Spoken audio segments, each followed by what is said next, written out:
देवरिया सावन माह में भगवान शिव की पूजा अर्चना से चारों तरफ वातावरण शिवमय हो गया। मंदिर से लेकर घर तक लोग भगवान शिव का आराधना कर रहे हैं।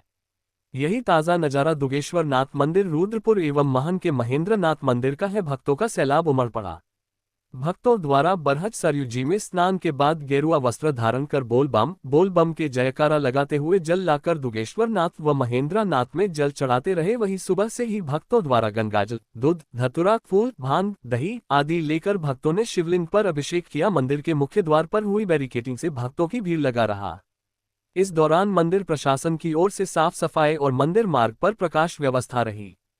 पुलिस अधीक्षक विक्रांत बीर ने सुरक्षा व्यवस्था की समीक्षा करते हुए पुलिस बल की तैनाती, भीड़ प्रबंधन, यातायात नियंत्रण, महिला सुरक्षा, सीसीटीवी कैमरों से निगरानी, ड्रोन से सर्वेक्षण आदि के संबंध में आवश्यक दिशा निर्देश देते रहे। देवरिया से ब्यूरो चीफ सुधाकर पांडे की रिपोर्ट।